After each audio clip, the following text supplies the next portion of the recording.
Right.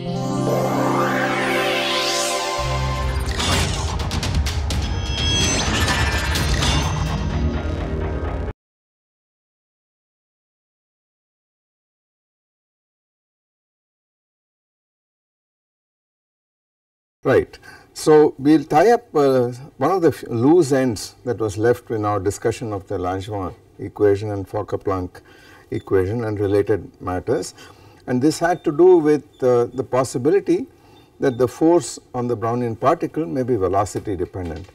And while the formalism is quite general, we will do this in the specific case of the magnetic field, because that is a directly accessible, experimentally accessible situation, and we have studied it in the past as well. So, let us look at how to obtain the phase space density for a particle moving in a magnetic field using our correspondence between the Langevin and Fokker-Planck equations. So, let us say particle in a magnetic field. It is just a regular Langevin, not generalized. This is just the regular Langevin equation, and I am going to apply a uniform steady magnetic field B throughout and put this particle in a thermal heat bath at temperature T and ask how the Brownian motion of it is affected by the magnetic field.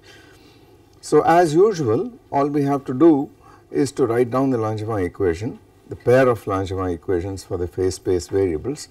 So, we could start with R dot equal to V as before, but V dot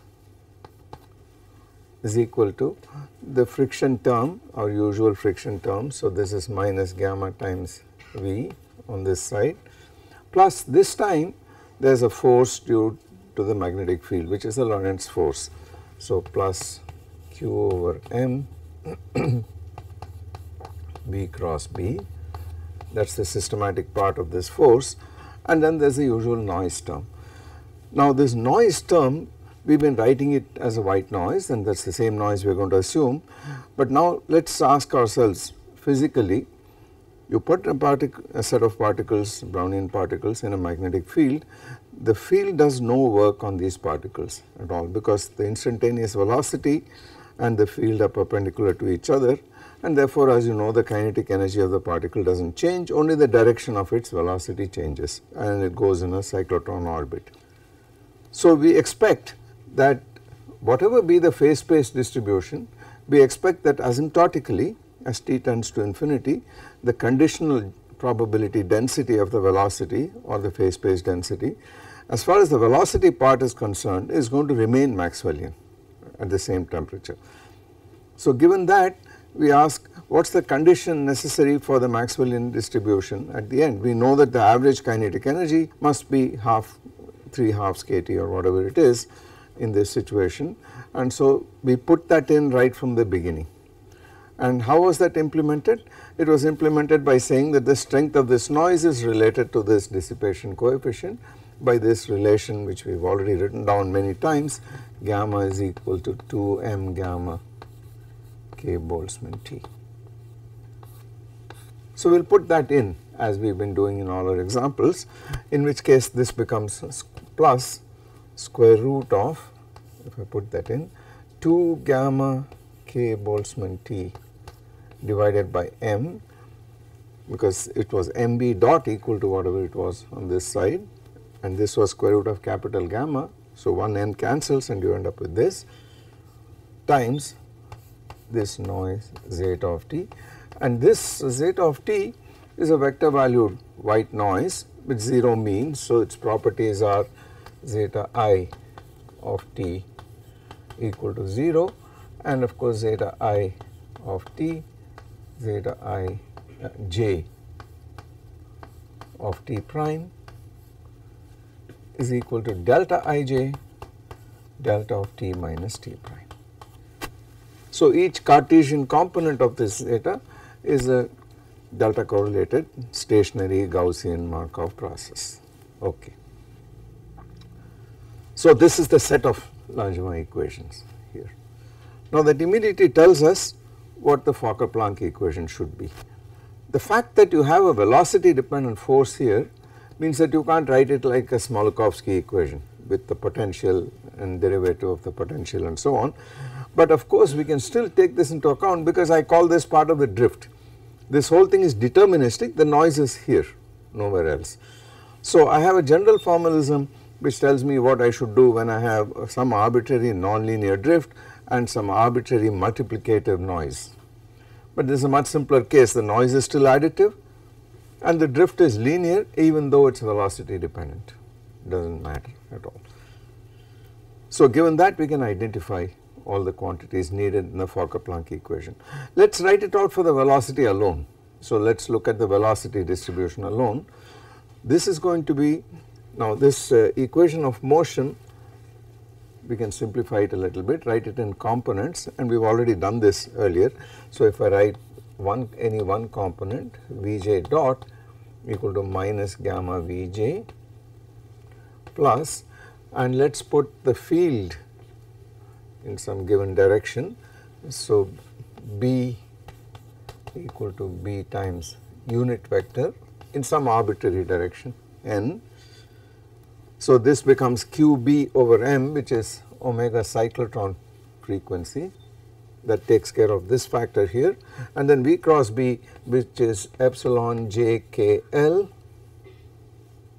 VK NL. I have just written out the components, the jth component here and the cross product in terms of the epsilon symbol, plus this fellow here 2 gamma K Boltzmann T over m zeta j of T, this fashion. So that is the Langevin equation. This is the F part of it and that is the G part of it. And so we can now write down what the actual solution is of this equation, because it is a linear equation. We can solve it explicitly, or we can write the Fokker-Planck equation as the case may be. Okay. Let us see what this looks like if I write it out in terms of the matrix M, which is a rotation matrix. So if you recall, we introduced this symbol M jk equal to epsilon jkl. This is the definition NL. It is the matrix that takes care of rotations in 3 dimensions, because it says that if you have this velocity vector v naught in some direction, and this is the unit vector n, then as you switch on the magnetic field, all that happens is the component of v naught along n does not change, and the perpendicular components precess around the direction of the field with the cyclotron frequency, and that is given stated by saying that v of t in this single deterministic problem, v of t is a rotation matrix acting on this v naught such that at time t you have gone through omega c t as the angle. So this is equal to e to the power m omega c t v naught. And of course we know what this thing is. We can exponentiate this matrix M, we have done that in the past. We know that M cube turns out, the properties of M are very straightforward. Once you define it like this implies that M squared jk is equal to nj nk minus delta jk. So M squared is straightforward enough, and M cubed equal to minus M. All you have to do is to multiply once again by M, and you discover that M cubed is minus M.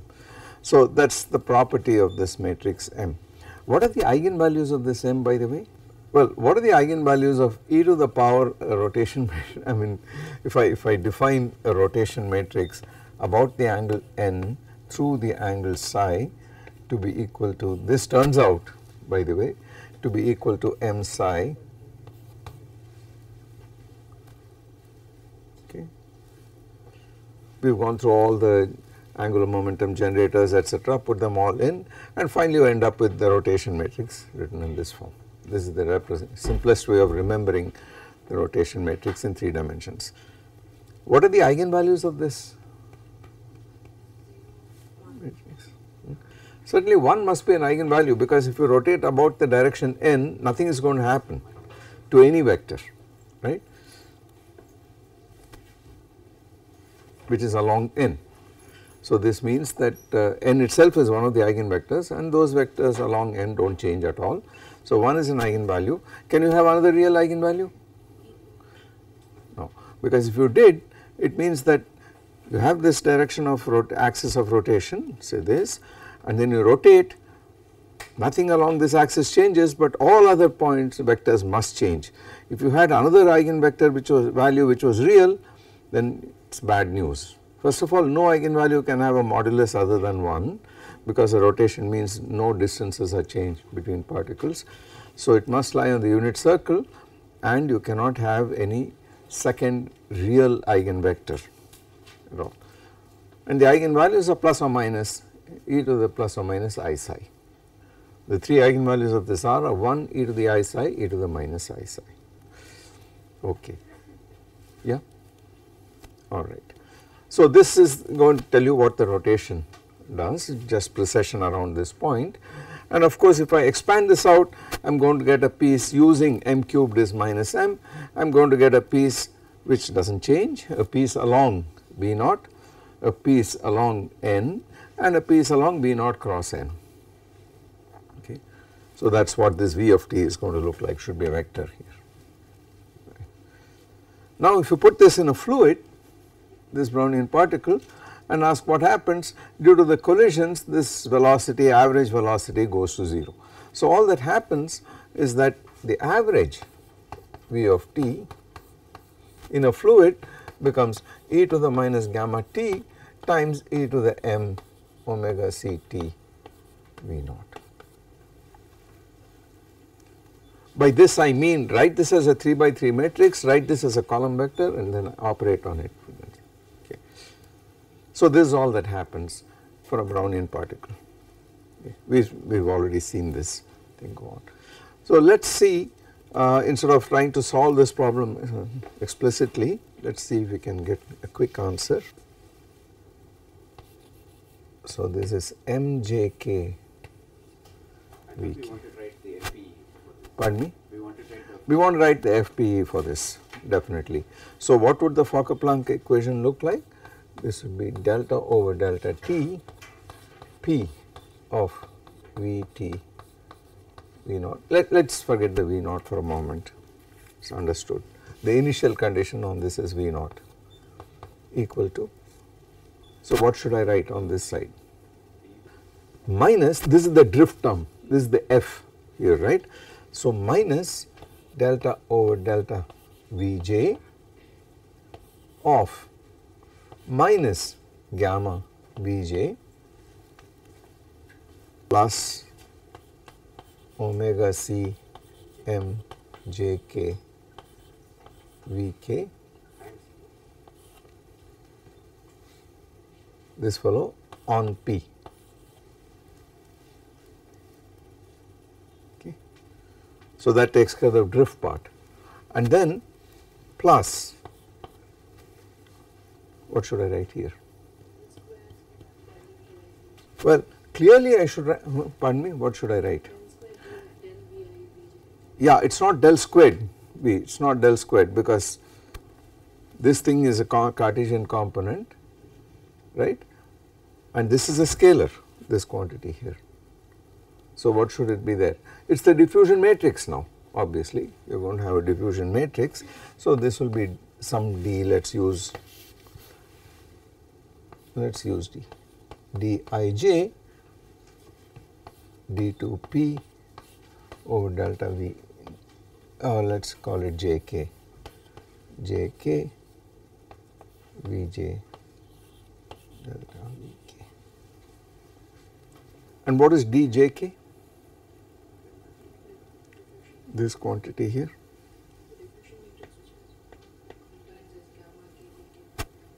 What should it be? we need to compute this quantity. We need to compute this quantity. We're not home yet. We need to compute this quantity. So what you have to do is to write this thing in terms of G's, G transpose, work out what that is, and then compute this. But G right? is just delta Ij. Yeah. So I'm using bad notation here. Let me, for the moment, since we're in velocity space, let's use this. Let's use D, Jk. And what is this fellow here? This is gamma k Boltzmann T over m delta Ij, because the different Cartesian components of this noise are appearing with the same strength. So it is a diagonal matrix. More than that, it is actually a unit matrix times this. So half the square of this guy is what this is. This is what the diffusion matrix is in velocity space,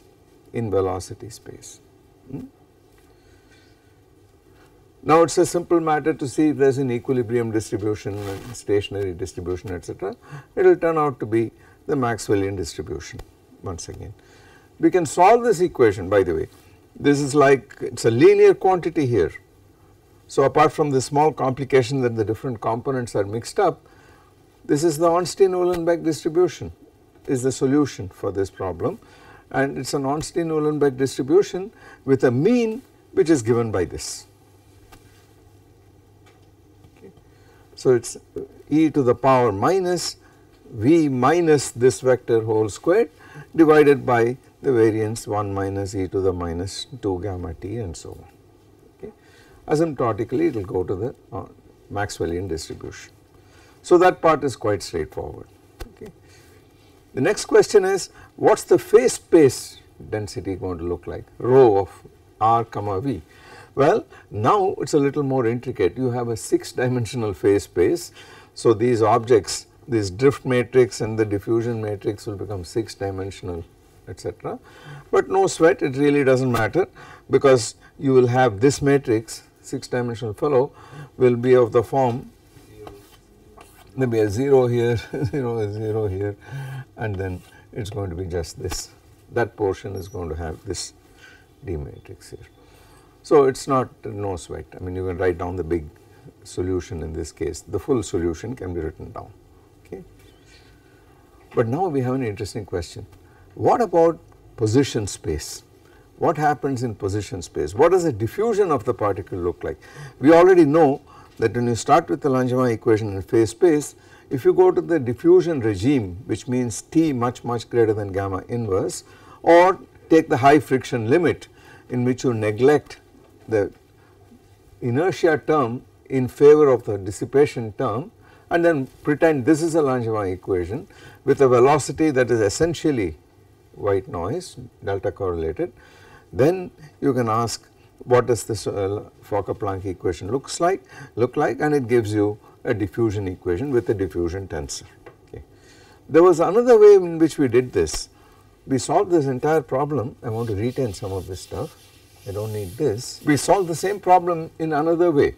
We said, look, the displacement x, we called it capital X, x of t, x squared of t average goes as t tends to infinity. We said that x squared, we called it r squared, if I remember.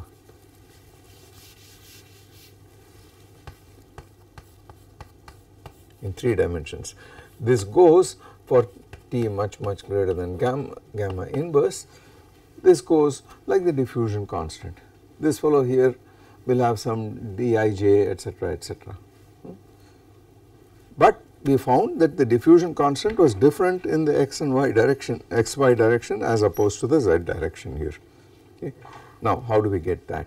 Well, it obviously arises from the following. It arises from the fact that the positional probability density P of r comma t, if you like, delta over delta t, this fellow here, satisfies a diffusion equation which is not a homogeneous, which is not an isotropic diffusion equation, but must be of the form, now let us use the ordinary D, dij d2p over dxi dxj.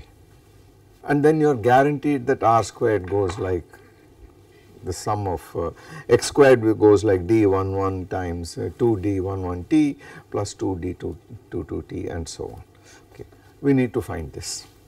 What did we do? We used the Kubo formula in this case and argued that this quantity dij was equal to an integral from 0 to infinity dt vi of 0 vj of t equilibrium, and that promptly gave us what this diffusion tensor was. And we discovered that in the longitudinal direction it was not affected, it was kt over m gamma, but in the transverse directions it was modulated by a factor which depended on the relative strength of gamma and omega c, the cyclotron frequency. I want to derive that result by starting here and just using this, going to your Smoluchowski equation. Okay. So let us see how to do that. In the high friction limit, somehow we have to get rid of the velocity v cross b term, right? exactly, exactly, yes. Okay. In the high friction limit, you are going to neglect v dot neglected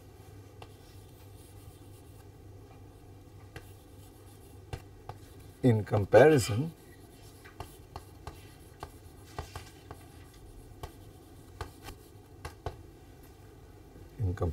with gamma v. So we go back to this equation and say let us neglect this term compared to that, okay, and I bring this to the left hand side out here. So what does it say? And I write it as a vector equation. So it says gamma times the identity matrix minus omega c times m, that is this matrix, acting on v, okay, is equal to this guy, is equal to, on the right hand side, square root of 2 gamma k Boltzmann T over m zeta of t. Pardon me? So that is the matrix equation. There is no v dot, it is gone, but there is this crazy matrix acting on v, and this part of it is coming from the magnetic field.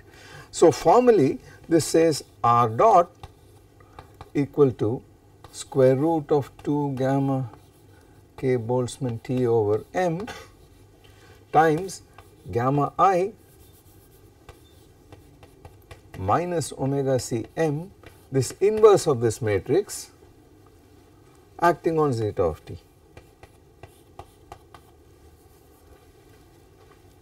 Okay. This is also noise, this guy is also noise, and this part does not involve the velocity or the dynamical variables at all. So is this additive noise or multiplicative noise? If this depended on the dynamical variables, it is multiplicative noise, otherwise it is just additive noise. So it is no drift and additive noise. The only t dependence is from this white noise, and this fellow is delta correlated. So if I call this whole thing some noise, some eta of t, it is also delta correlated. It is guaranteed to be stationary because that part of it comes from here, okay. So it is stationary, delta correlated, it is not isotropic. I mean, there is this fellow sitting here, so you have to be careful about it. But if you call this g, the f term is 0, if you call this g, then we know immediately what the Fokker-Planck equation in this case looks like. It is exactly this. And what is dij? So this equation implies this, with dij equal to 1/2 g times g transpose and the ijth element of it. So this is equal to 1/2, and the half cancels against the 2, so it is gamma k Boltzmann T over m,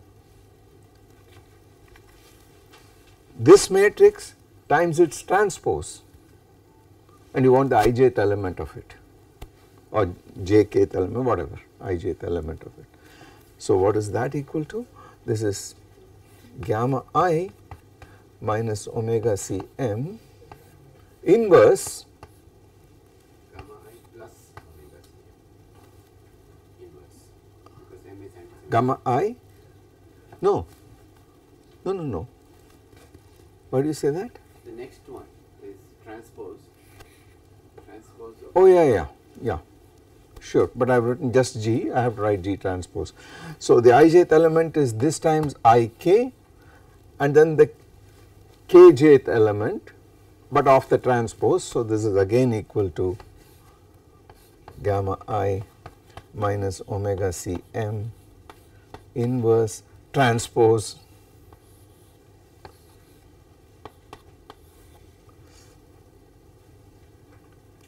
jk.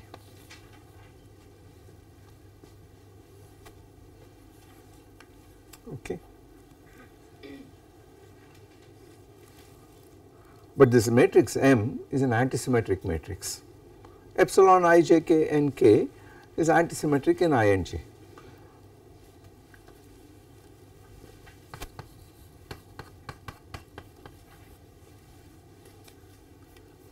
And what is the transpose of this guy? It just says take the transpose of M, because the unit matrix does not have any change, and that makes it a plus.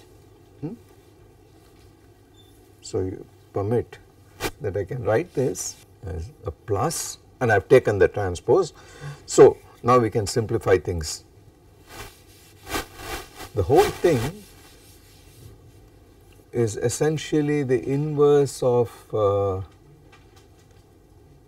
gamma I plus omega c m, gamma I minus omega c m inverse, and then the ijth element of it. I interchange the orders when it does not matter in this case, these guys commute with each other, but I interchange the order because this was on the right, the inverse first, and now it brought to the left. But m and I commute with each other, and therefore this is just gamma squared I minus omega c squared m squared. So this is equal to gamma k Boltzmann T over m gamma squared I minus omega c squared m squared inverse.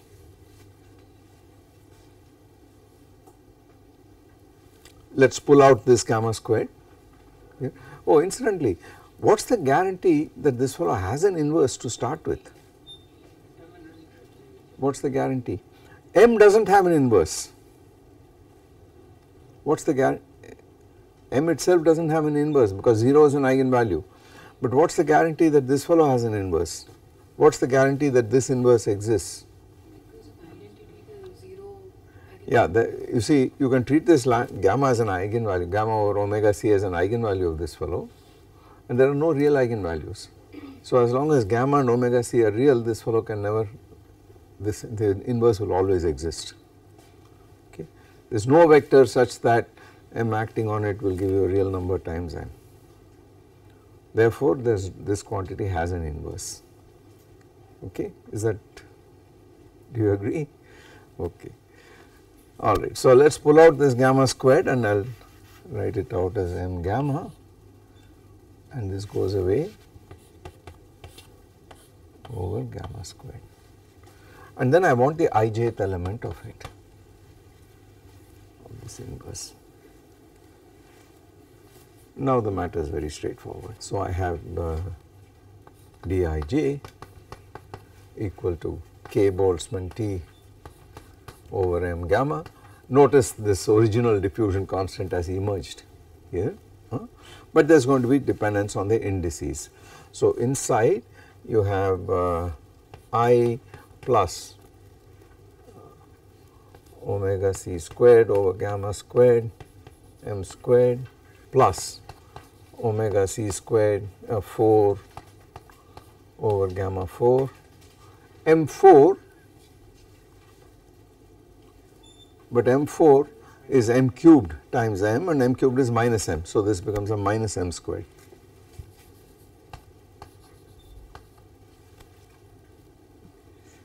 Plus omega c 6 over gamma 6 m 6, but that is m cubed whole squared, and that is m squared.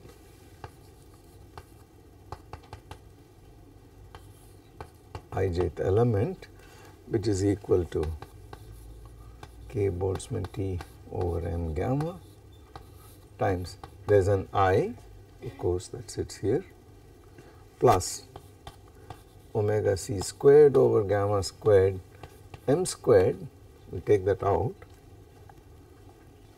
and then it is 1 minus omega c squared over gamma squared plus omega c 4 over gamma 4 minus dot dot dot, and then an ij.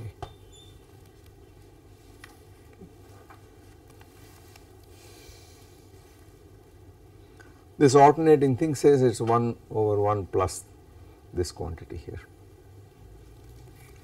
So, this is equal to k Boltzmann T over m gamma I plus omega c squared over gamma squared, and then 1 over 1 plus this squared, which is gamma squared over omega c squared plus gamma squared m squared ijth element. Okay. And we are home. This cancels out, and m squared we know what the elements of m squared are. So, dij equal to k Boltzmann T over m gamma, that sits inside, and here the ijth element of the unit matrix, of course, delta ij plus omega c squared over gamma squared plus omega c squared times ni nj minus delta ij.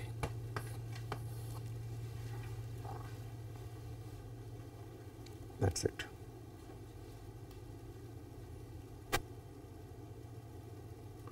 And that is the diffusion constant. Note here, you can simplify this a little bit. All right. So, this tells you the transverse part and the longitudinal part. The coefficient of this portion here projects along the direction n, and the other two guys, the rest of this tensor will project in the other direction. So, that is a quick method. We do not have to do the velocity correlation or anything, although it is completely equivalent to this. So, it is a check of the fact that the Kubo formula is correct out here. So, you do get this diffusion coefficient directly. All it requires is an inversion of this matrix here, this rotation matrix. Okay. So, once again, in the presence of the magnetic field, the problem is completely solvable explicitly. It is diffusive in the normal sense in spite of this velocity dependent force, and the diffusion constant is not the isotropic diffusion constant. Okay. Right. So, that was one illustration. There are answers which we will not take up here. There is another aspect which I wanted to mention, and that is the following. We have seen that in all these cases we started with the Langevin equation and went to the Fokker-Planck equation. Occasionally you may want to do the opposite in order to identify the kind of stochastic differential equation that the random variable will obey when you have only a probabilistic description of it in terms of the corresponding conditional density. Okay. So, here is a classic example. Let us look at the problem of diffusion in more than one dimension, spatial dimension.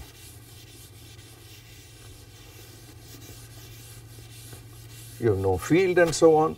So, the diffusion equation in d dimensions would look like this. Let us do it in 3 dimensions to be specific.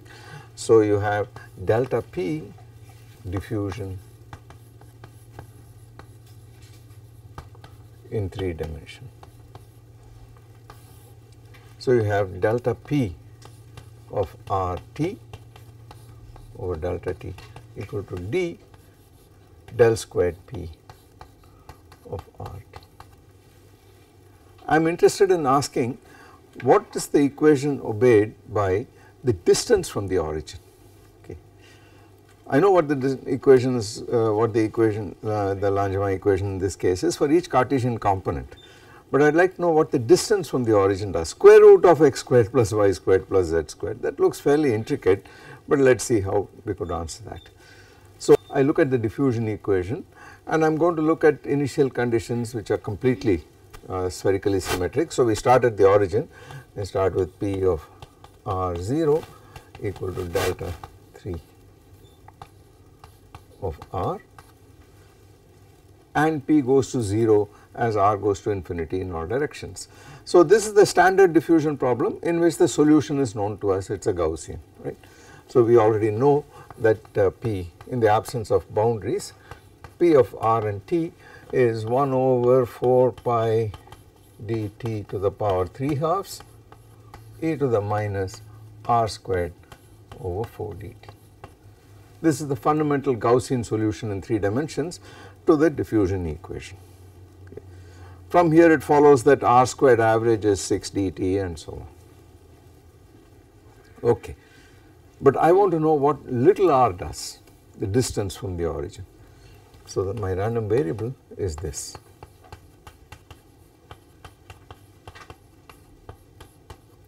Okay. It runs from 0 to infinity and I want to know what its distribution, what its stochastic equation is.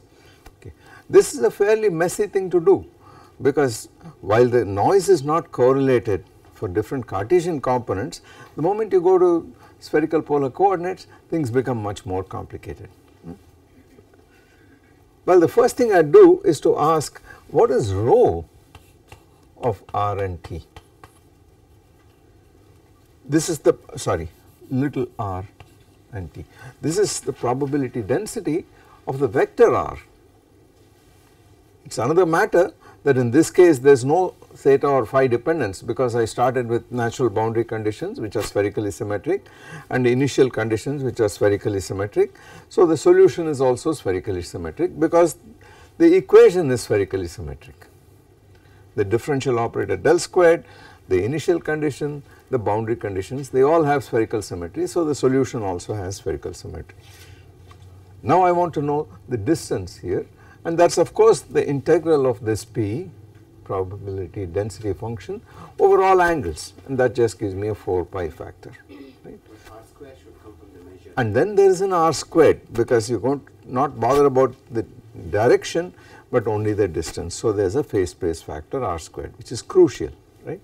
So this is equal to 4 pi R squared over 4 pi dt to the 3 halves P of R and T. No. Oh sorry, You should write the exponential or remove the e to the minus, e to the minus.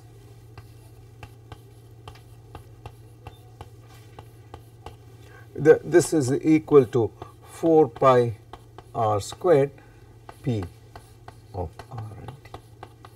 That is what I meant to say. This is guaranteed to be normalized from 0 to infinity in R. So you integrate from 0 to infinity R time dr times this and you get 1. Okay. Now what is the equation satisfied by this rho? What is the Fokker-Planck equation satisfied by this rho? You got to go back here to this and substitute for it. So let us do that. We are interested in only the spherical symmetric part of it, so therefore this del squared I retain only the R dependent part of it, right, in which case the equation is delta P over delta T, this fellow here, is equal to d times 1 over r squared delta over delta r, r squared delta over delta r of P. That is the equation we solved to get this Gaussian solution or whatever it is. This is the radial part of the del squared operator. And now let us put P equal to Rho by 4 pi r. rho divided by 4 pi r squared into this equation. Okay. So this will imply an equation for rho which is precisely the Fokker-Planck equation for rho. This is going to imply that delta rho over delta t, you get an equation for this guy here. By the way, if I put that in here and take partial derivatives, notice that if I put p equal to rho over r squared out here, it is a partial derivative with respect to t, so the r squared comes out, there is nothing to differentiate there, and then it will cancel against things over here. So this thing becomes relatively simple, it becomes minus, and in this case I know the answer, delta over delta r 2d over r times rho, okay, plus d times d2 rho over delta r2. Check this out, I am not 100% sure, but I believe it is correct. Whatever it is, this term is crucial. Okay. So what will this imply backwards now? Implies a Langevin equation for little r, which is square root of that crazy thing. This is going to be r dot equal to, this is f and g, right? And there is this term here, so you want minus this fellow here, so this is 2d over r, okay, plus the usual whatever it is, plus square root of 2d times white noise.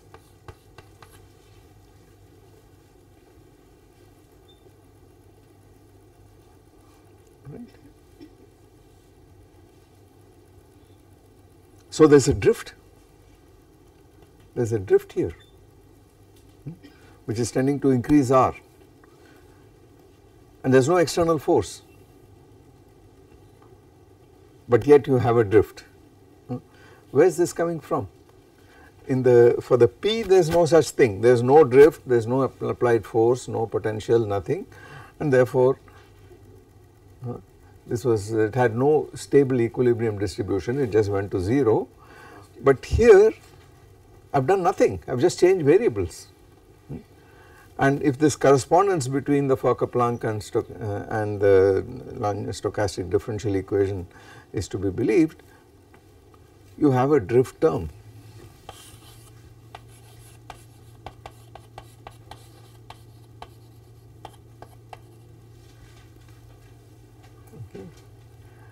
Where did this come from and how do we interpret this?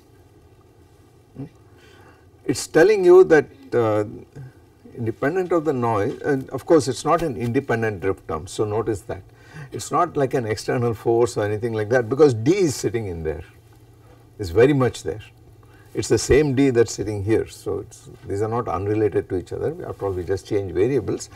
But what is the interpretation of this term?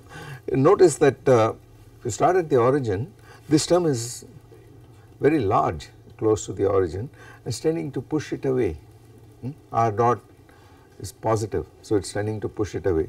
This means that if you do it in 2 dimensions, you will see this immediately in the xy plane, this is like 2 Brownian motions composed. In the x and y directions the forces are uncorrelated to each other and you have this motion, a particle doing Brownian motion. But if you start here somewhere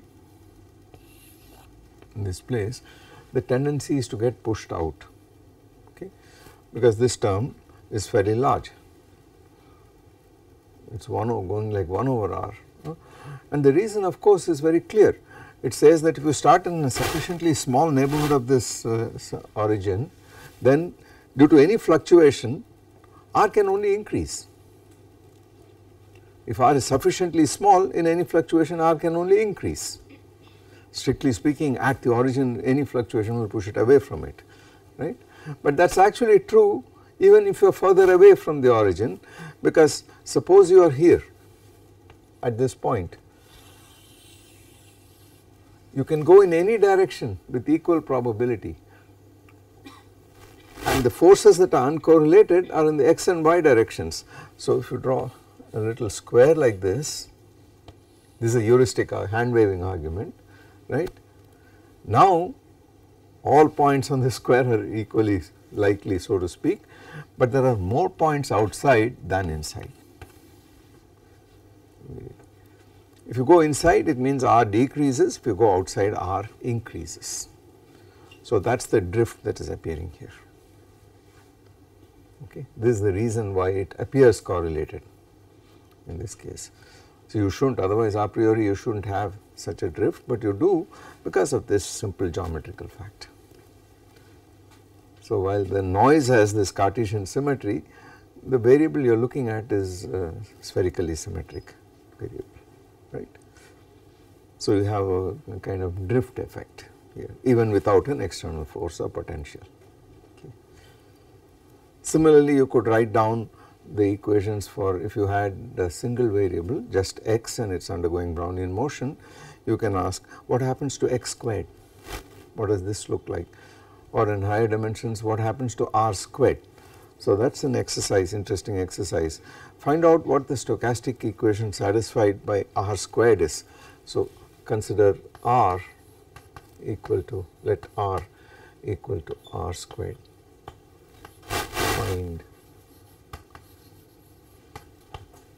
Find the Fokker-Planck equation and Langevin equation for r.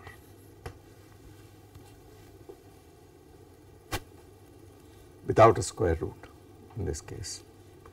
So it is all a question of changing variables, and again you would use the same trick. You would start with the solution of the diffusion equation, the Gaussian solution, the spherically symmetric Gaussian solution, and rewrite that in terms of the density of probability density function of this r, keeping track of all the Jacobian and so on and so forth, and then having got that equation, then be a first order term as well, a drift term, go back and write the Langevin equation down for it in this case. Okay. Oh, by the way, this thing here is easily generalized to d dimensions. What would happen if you are in d spatial dimensions where little d greater than equal to 2, this becomes d minus 1, this becomes d minus 1 here. This factor 4 pi will change, it is the surface of the unit sphere or whatever it is in d dimensions. So this will be some dimension dependent factor, but it is irrelevant for our purposes here. This fellow however becomes d minus 1 out here times a constant. So let us write it as proportional to p proportional to this guy.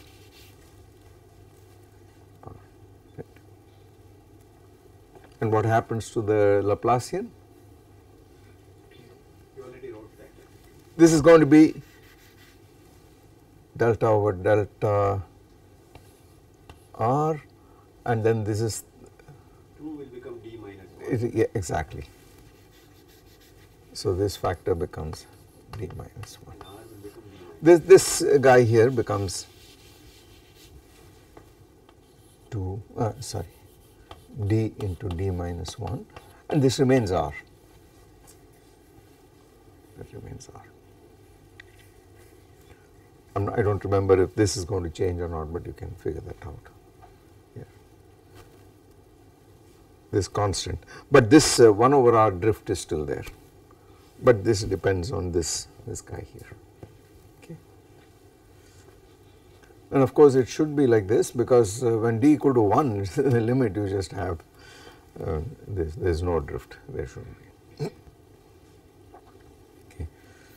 Similarly, you could ask about what happens to various functions of Brownian motion, various functionals of Brownian motion, like the exponential and so on and so forth, and they have strong applications. There are many such applications, but since we are not discussing stochastic processes per se, I am not going to discuss those here. Okay. The next thing we have to do again to fill up a gap is the following. I mentioned that throughout the Langevin equation is an approximation. We made some statements about when it is valid and so on, and correspondingly the Fokker-Planck model, which is equivalent to the Langevin equation, is an approximation in the same sense. Okay. Can we go back and ask what a particle in a fluid is actually going to do?